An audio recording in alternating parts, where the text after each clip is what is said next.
Mga Katmates, ako si Father RJ kag kita naman nagapadayon sa aton programa Istorya Sagrada.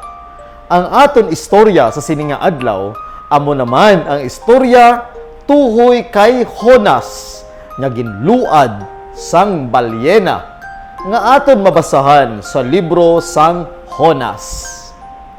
Ang pulong sang Dios nag-abot kay Jonas nga nagasiling, "Bangon ka, Jonas, kadto ka sa Ninive, sa dako nga banwa kag magsinggit didto batok sa iya, kay ang iya kalainan nag-abot sa akon atubangan." Tungod kay hindi niya luyag magkadto sa Ninive, si Jonas nalagyo sa dagat kag nagsakay sa barko pakadto sa Tarsis. Apag ang Dios nagpadala sa isa ka mabaskog nga unos, kag ang barko yara sa katalagman sang pagkalunod.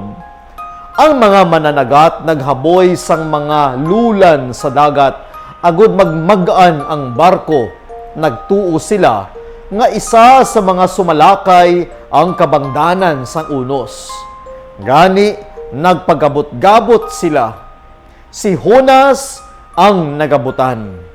Nagsiling si Jonas, "Ihaboy ninyo ako sa dagat, kag magakanay ang unos." Gani kinuha nila si Jonas, kag hinaboy sa dagat. Gilayon, naguntat ang unos.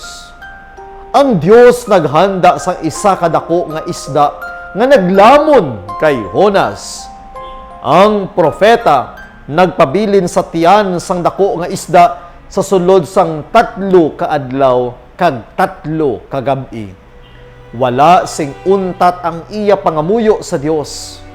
Sang ulihi, sa sugo sang Dios, ginluad siya sang isda sa duta. Ang Dios nagsugo liwat sa iya sa pagkadto sa Ninive.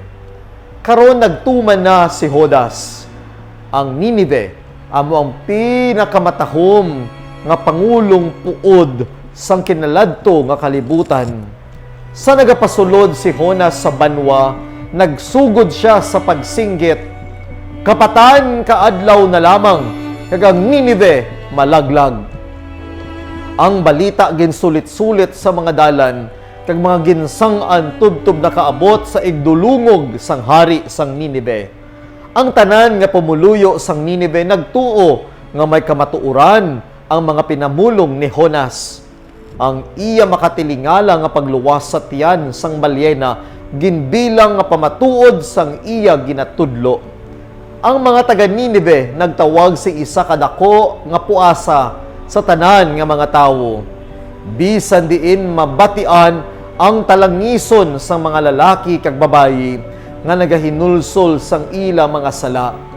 Ining ila ginbuhat, nagpakanay sang kaakig sang Dios. Binato niya ang ila paghinulsol, kag ginbag-o ang iya pamatod. Ang pagkalaglag sang Ninive ginpaisol sa isa kagatos katuig.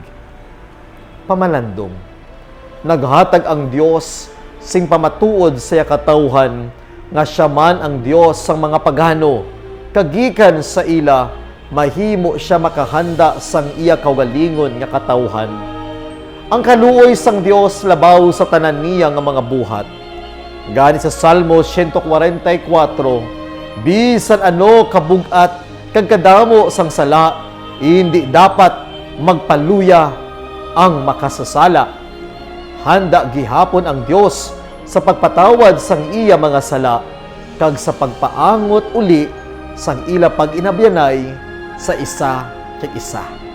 Mga utod, ini amo ang aton istorya sa siningang adlaw. Ang istorya tukoy kay Jonas.